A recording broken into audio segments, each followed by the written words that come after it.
आप सभी विद्यार्थियों का एक्चुअल स्टडी में स्वागत है।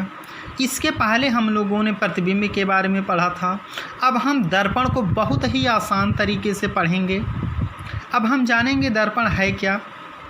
यह एक ऐसी वस्तु होती है जिसमें हम किसी अन्य वस्तु का प्रतिबिंब देख पाते हैं, जैसे शीशा।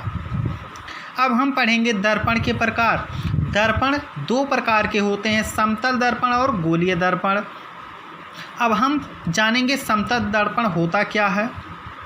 एक ओर पॉलिश की गई कांच की समतल प्लेट समतल दर्पण कहलाती है। जिस तरह से आपको यह चित्र में दर्शाया गया है कि यह एक ओर पॉलिश की गई कांच है और जिसकी जो प्लेट है वह समतल है, इसे हम समतल दर्पण कहते हैं। समतल दर्पण का परावर्तन सतह समतल होता है। अब हम गोलीय दर्पण के बारे में पढ़ेंगे। गोलीय दर्पण वे दर्पण हैं जिनका परावर्तक तल गोल या गोस्फेरिक होता है, जैसे जिस तरह से इस चित्र में दर्शाया गया है कि यह जो इसका दर्पण बनता है वह गोल बनता है और इसका परावर्तक तल हमेशा गोल ही होता है। अब हम गोलीय दर्पण के प्रकार के बारे में अध्ययन करेंगे। इसे दो भागों में बांटा गया, अवतल दर्पण और उत्तल दर्पण। अब हम जानेंगे अवतल दर्पण होता क्या है। वैसा दर्पण जिसका परावर्तक सतह अंदर की तरह गहरा होता है उसे अवतल दर्पण कहते हैं।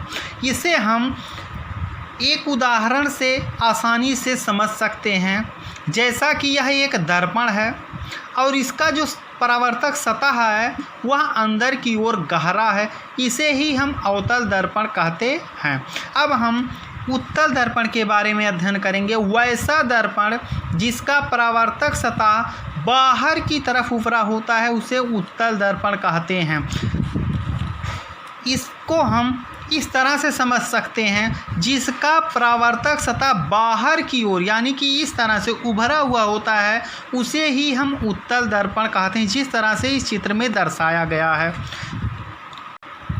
अब हम समतल दर्पण की विशेषताओं के बारे में जानेंगे।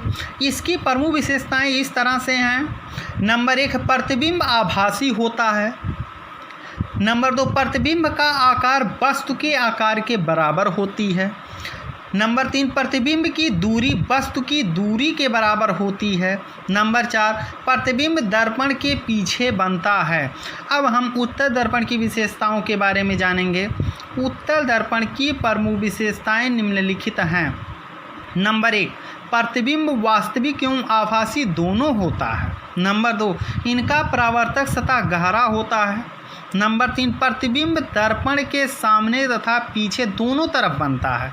नंबर 4, प्रतिबिंब वस्तु से छोटा और बड़ा दोनों बनता है। यह नंबर 5, यह प्रकाश की किरण को अभिसरित करता है। अब हम उत्तल दर्पण की विशेषताओं के बारे में जानेंगे कि उत्तल दर्पण की प्रमुख विशेषताएं क्या हैं। उत्तल दर्पण की प्रमुख विशेषताएं निम्नलिखित। नंबर 1, इसमें प्रतिबिंब सिर्फ आभासी बनता है। नंबर 2, यह प्रकाश की किरण को अपसरित करता है। नंबर 3, इसका परावर्तक सतह उभरा होता है। नंबर 4, इसका प्रतिबिंब हमेशा वस्तु से छोटा बनता है। नंबर 5, प्रतिबिंब दर्पण के पीछे बनता है। अब हम दर्पण का उपयोग जानेंगे।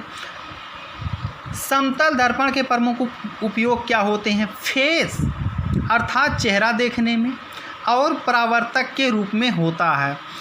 इसके बाद हम अवतल दर्पण का उपयोग देखेंगे कहाँ होता है। वाहनों के हेडलाइट में, हजामती के रूप में, हजामती मतलब जहाँ पर दाढ़ी और बाल बनते हैं। नंबर 3, सर्च लाइट में। नंबर 4, रोगियों के नाक कान गले के निरीक्षण के लिए, अर्थात जब हम डॉक्टर के पास जाते हैं, जब हमें नाक कान या गले की समस्या होती है तो डॉक्टर अवतल दर्पण का प्रयोग करते हैं। नंबर 5, सोलर कुकर में करते हैं। अब हम जानेंगे उत्तल दर्पण का उपयोग कहाँ होता है। उत्तल दर्पण का जो उपयोग होता है वाहनों के साइड मिरर के रूप में, यानी पीछे की वस्तुओं को देखने में। नंबर 2, सड़क साइड लैंप में। यदि आप लोगों को समझ में आ गया हो तो इस चैनल को सब्सक्राइब कर लें, लाइक करके और बेल आइकन की बटन दबाएं। धन्यवाद।